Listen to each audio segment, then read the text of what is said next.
Olá, bem-vindos a mais uma conversa aprofundada. Hoje, a gente vai mergulhar num documento recente do Vaticano, é a nota doutrinal Mater Populi Fidelis. Saiu agora, dia 4 de novembro de 2025. Parece que ele veio para responder umas dúvidas sobre a devoção a Maria, sabe? Especialmente sobre alguns títulos que o pessoal usa. Então, nossa ideia aqui é entender os pontos principais desse texto, como a Igreja Católica vê o papel de Maria na salvação e por que alguns títulos são, digamos, mais bem vistos que outros. A gente está se baseando em trechos dessa nota mesmo.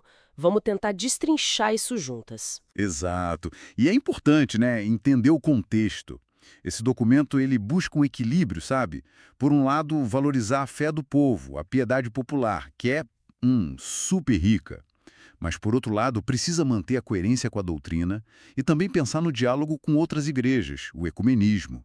O foco parece ser a maternidade de Maria, né? A mãe dos fiéis.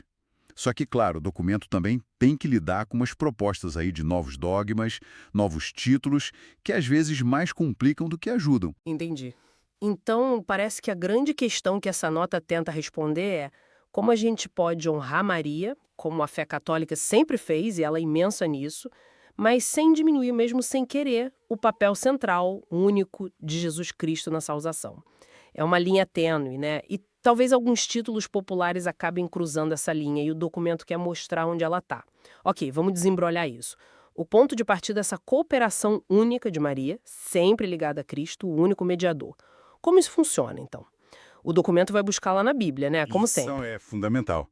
Começa em Gênesis 3,15, aquela promessa antiga da mulher, a que esmagaria a cabeça da serpente. Uma figura profética, né? E vai até o Novo Testamento. É interessante como Jesus chama Maria de mulher em momentos-chave, tipo nas bodas de Caná e lá na cruz. Parece que liga ela à hora dele, sabe? Ao momento decisivo. Sim, sim. E essa ligação é crucial. Em Caná, lá em João 2, ele diz: mulher, que tenho eu contigo, ainda não é chegada a minha hora. Mas aí ele atende o pedido dela, né? E na cruz, em João 19, de novo: mulher, eis aí o teu filho. E para o discípulo amado: eis aí a tua mãe. Ali, naquele momento, ela se torna mãe de todos nós, os discípulos representados por João. É uma maternidade que nasce ali, no coração da redenção. Hum.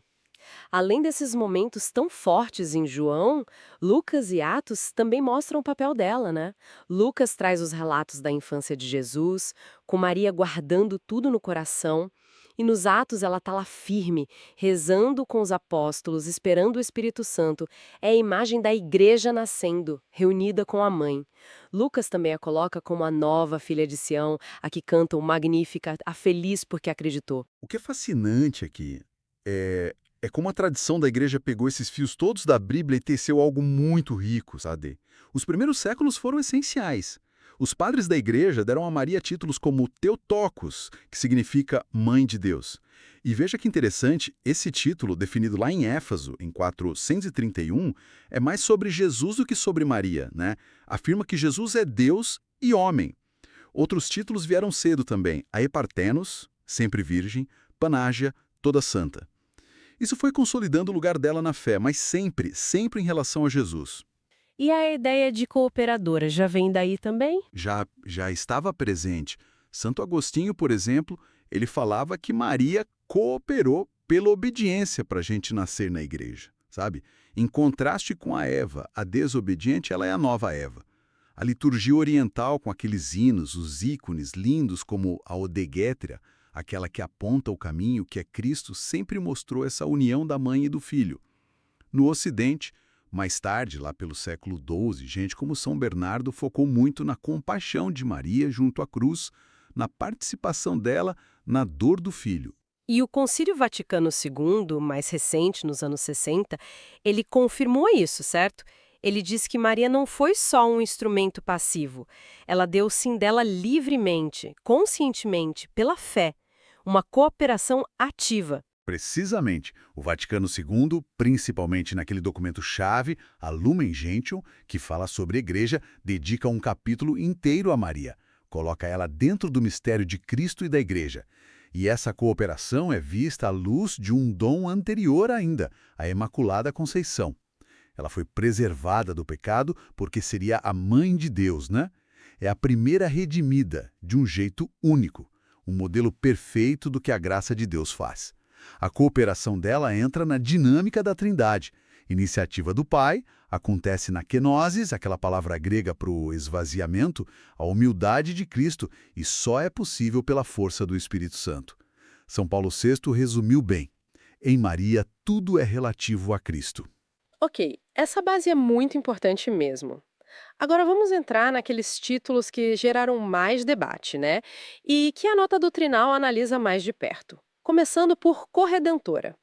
Qual é a história desse título e por que ele é visto como problemático? Olha, esse título tem uma história assim, longa, mas nem tanto quanto os títulos lá dos padres da igreja. Aparece lá pelo século XV, muitas vezes para expressar essa participação intensa de Maria na paixão, sabe?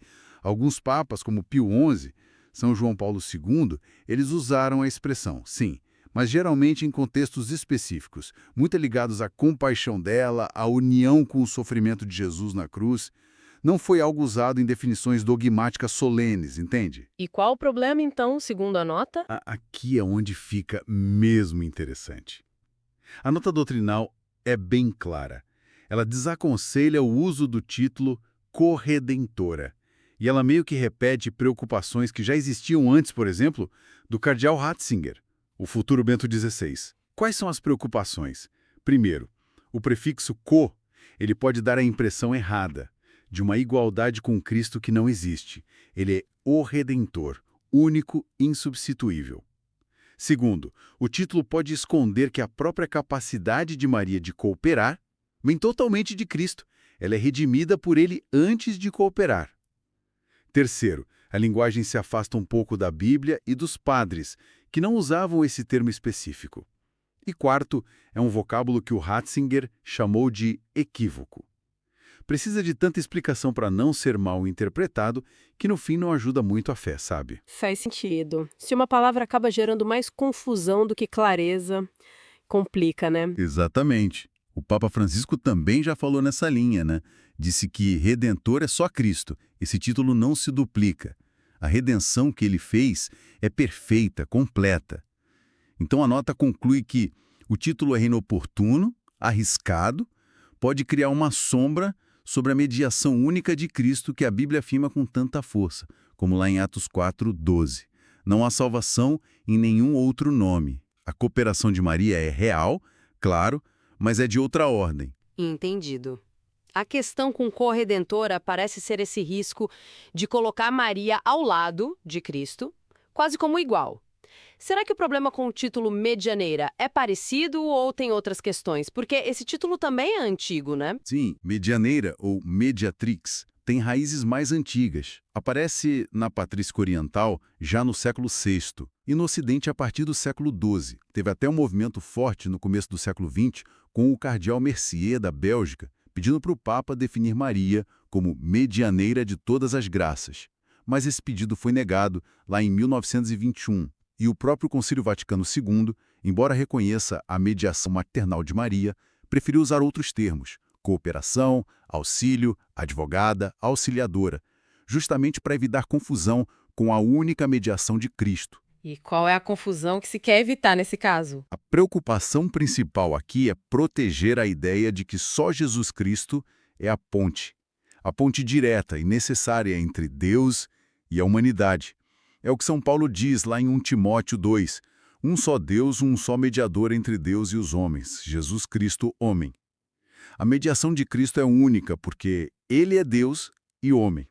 É pela morte e ressurreição dele que a gente tem acesso ao Pai. Qualquer papel de Maria tem que se encaixar dentro dessa ponte única, não ao lado, nem como se fosse um pedágio obrigatório para chegar em Cristo. Mas a nota de Castiço não nega que Maria tenha um papel de mediação, nega, fala em participação. Exatamente. Se conectarmos isto ao quadro maior, a Igreja entende que a mediação de Maria existe sim, mas é uma participação, digamos, secundária, subordinada. Ela foi mediadora de um jeito único na encarnação, ao dar o sim dela lá em Lucas, permitindo que o Verbo se fizesse carne. Foi mediador em Caná, apresentando a necessidade humana a Jesus e dizendo: fazei tudo o que ele vos disser. Hoje, essa mediação se manifesta principalmente como intercessão, proteção maternal. Ela pede por nós, nos ajuda, mas sempre levando a gente para Cristo, que é a fonte de toda a graça. Não é uma mediação que diminui Cristo, pelo contrário, deriva totalmente dele. A nota parece até aprofundar isso falando de uma mediação inclusiva de Cristo. O que isso quer dizer? Que a mediação dele não exclui outras formas de ajuda? Isso, exatamente. A ideia é que a própria grandeza, suficiência da mediação de Cristo é que torna possível a nossa cooperação. Não é uma mediação, digamos, ciumenta, que impede qualquer participação. Pelo contrário, é tão poderosa que capacita as criaturas a colaborarem com ele. São Paulo fala que nós somos cooperadores de Deus, lá em 1 Coríntios. O próprio Jesus prometeu que quem cresce nele faria obras maiores que as dele, lembra? Em João 14. E que do interior dessas pessoas jorrariam rios de água viva, falando do Espírito Santo em João 7. Mas peraí, se a própria Bíblia diz que a gente pode fazer obras maiores que Jesus e que de nós podem jorrar rios de água viva, isso não soa muito como uma mediação de graça também? Como é que a nota diferencia isso daquela mediação que ela desaconselha em Maria, especialmente a ideia de medianeira de todas as graças? Ótima pergunta. Excelente ponto. É aqui que entra um conceito que a nota doutrinal bate bastante na tecla. A cooperação de Maria, e a nossa também, em grau menor na ordem da graça, é principalmente dispositiva. Dispositiva. O que isso significa na prática? Parece um termo bem técnico, né? É um pouquinho técnico, mas a ideia por trás é até simples. Significa que as ações de Maria, a intercessão poderosa dela, o exemplo, as palavras, como lá em Caná, elas não causam a graça diretamente na nossa alma. A graça santificante, sabe? A vida de Deus em nós, isso só Deus pode infundir. Vem direto dele, pelo canal que é a humanidade de Cristo. A ação de Maria nos dispõe, nos prepara, abre o nosso coração para receber essa graça que só Deus dá. Pense assim, numa janela. Abrir a janela não cria a luz do sol, certo? Mas permite que a luz entre. A intercessão de Maria, o exemplo dela, abre a janela da nossa alma para a luz de Cristo poder entrar. Entendi. Então a nota faz uma distinção bem clara entre a fonte da graça, que é sempre Cristo, e a intercessão, a ajuda que nos prepara para receber essa graça, como Maria e os santos fazem. Exatamente. A nota é muito firme na doutrina clássica da graça. Ela cita Santo Agostinho, São Tomás de Aquino. A salvação é obra exclusiva de Cristo. Só Deus justifica. Tem até uma expressão latina que Tomás e São Boaventura usavam, elaborai, que significa tipo penetrar, fluir para dentro da alma. Só Deus pode fazer isso. Nenhuma criatura, nem mesmo Maria, pode dispensar universalmente a graça santificante como se fosse dona dela, entende?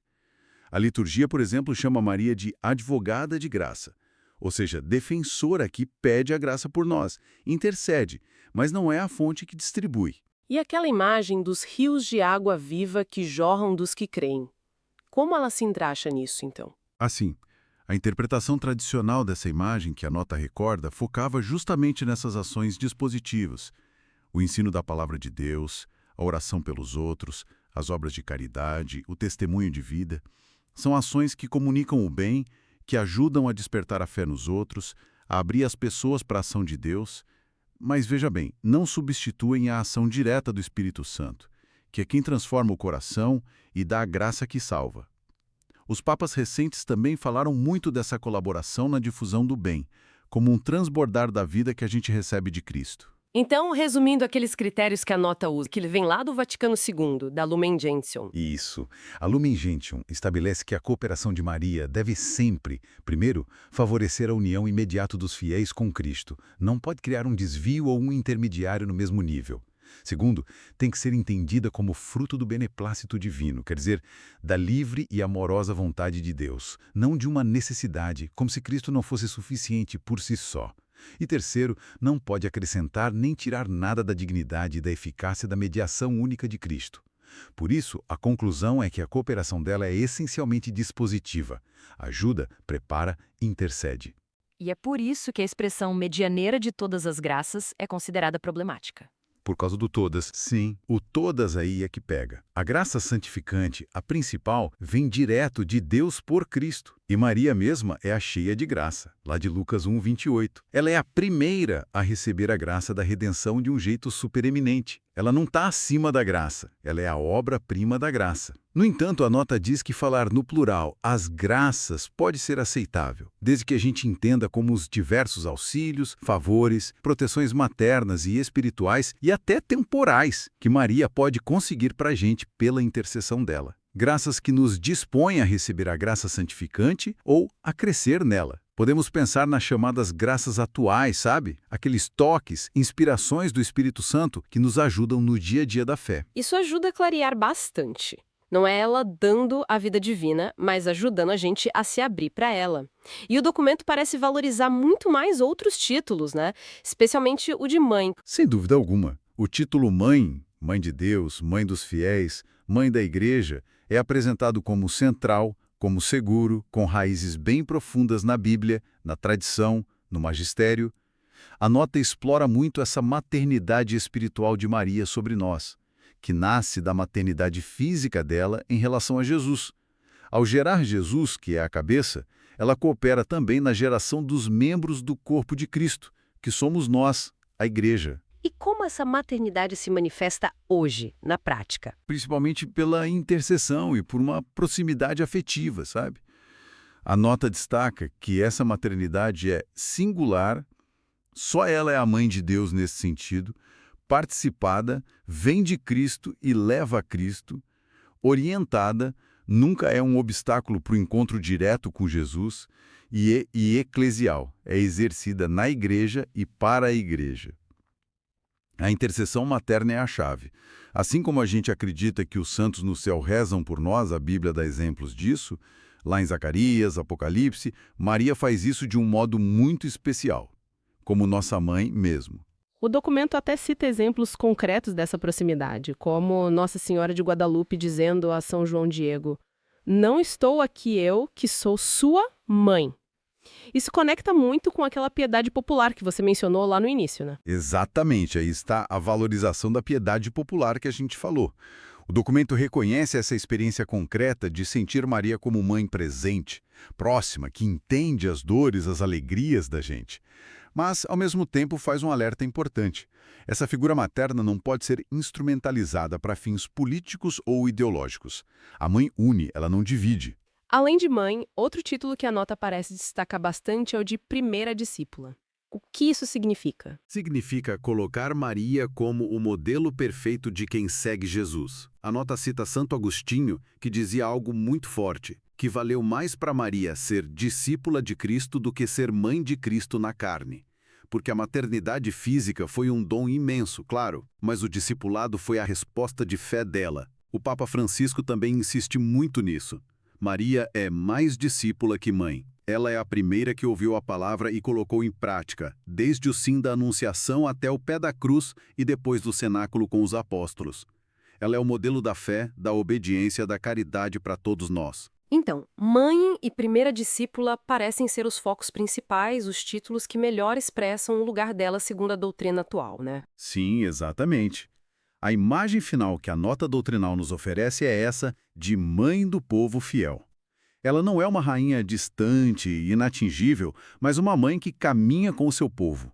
A piedade popular, com suas expressões culturais tão diversas, a enculturação da fé, seus santuários que são vistos como a casa da mãe, as peregrinações cheias de sacrifício, de esperança, tudo isso reconhece quase que por instinto essa mãe próxima.